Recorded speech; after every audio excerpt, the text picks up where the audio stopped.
Hi, I'm Shelby. My late husband Antonio was the best thing that ever happened to me. Long story short, he passed away in a motorcycle accident exactly 8 years ago on April 29th, 2016. What I'm about to tell you is something I've blocked out of my mind since it happened, but I think I'm finally ready to open up about it. Anyway, Antonio and I both grew up in Italy. English is actually my second language. He always dreamed of traveling to Greece, but we kept postponing the trip. One of my biggest regrets was not taking time off work one summer to go with him. In late spring of 2018, I decided to bite the bullet and take the trip he had always talked about. Being only 36 years old with no children, I didn't too much like the prospect of traveling alone, so I decided to book a cruise, thinking it would be more relaxing. I was actually in luck. Celebrity Cruise Line had a Best of Greece cruise that covered 6 cities: Athens, Santorini, Ephesus, Mykonos, Volos, Thessaloniki, and back to Athens. I tried my best to be excited about the cruise, knowing it was what he would have wanted. But I couldn't help but find the whole thing somewhat melancholy. It just felt wrong to be there without him. Admittedly, I may have gotten a little too wine drunk the first night after leaving Athens, but I felt I was entitled to behave less prudently.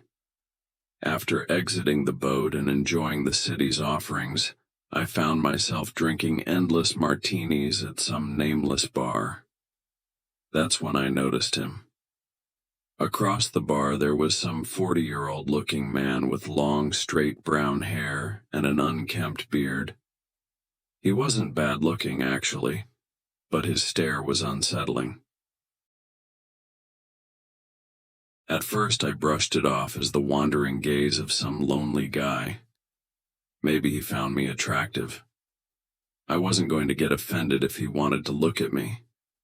After catching his eye a few more times, though, I started feeling unease begin to set in. The way he was glaring at me was just so perturbing. It wasn't seductive or charming like he was trying to flirt or anything like that. It was literally as if he were trying to sear a hole in my face with his eyes. I finished my drink and made some small talk with the bartender, then walked back to my stateroom. That night, instead of retiring to my stateroom, I decided to explore the boat in hopes of running into that strange man. After scouring the boat in its entirety, I gave up around midnight. The next morning I got off the boat in Volos, determined to solve this mystery. Instead of venturing into the city, I opted to wait at the gangway. I watched painfully for an inordinate amount of time as person after person made their way off the ship. I didn't miss the weather. And then, as if on cue, there he was again. He was a few streets down in the middle of the road with his arms at his sides. Instead of being afraid, I felt a huge rush of adrenaline-induced confidence start to pour in. I yelled out to him and began walking in his direction. Instead of acknowledging me, he actually turned and ran. It was bizarre. He turned a corner and I chased after him. I made it to the corner and barely saw him run down another street, and I sprinted to follow him. Phone guys, my name is Taylor, and I'm here to share a disturbing experience I had on a cruise ship. This vacation was supposed to be fun, filled with drinks and relaxation.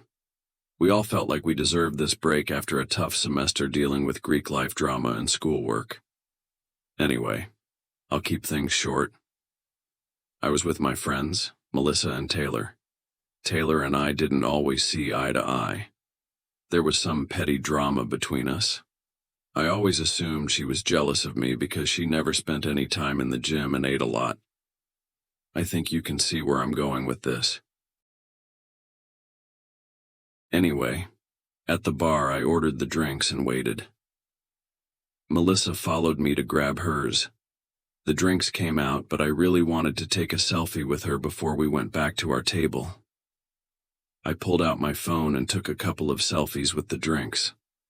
Just then, Taylor called Melissa over, and being as drunk as she was, she went bounding off without me, leaving her drink behind.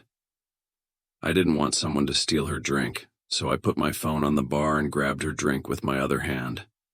With both drinks. Story 3. The Scheming Bartender.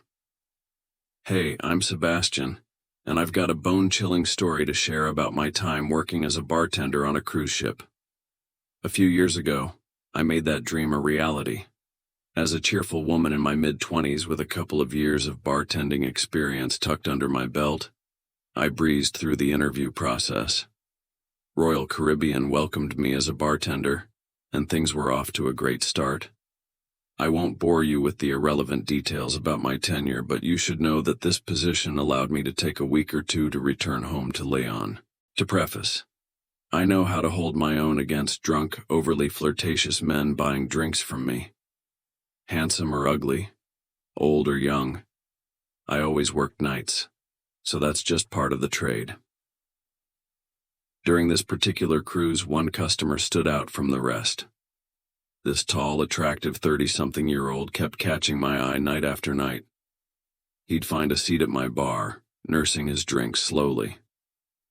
Eventually, we struck up a conversation about each other's lives. Sasha had been having an affair with his best friend from college, Charles. I won't get into the specifics, but it sounded brutal. There were a lot of specifics.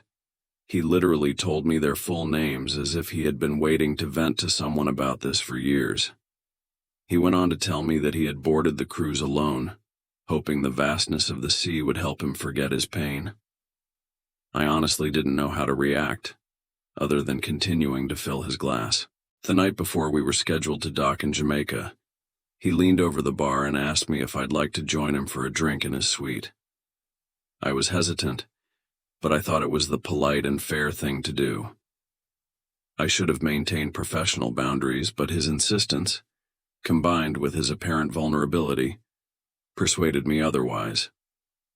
Reluctantly, I agreed and invited him behind.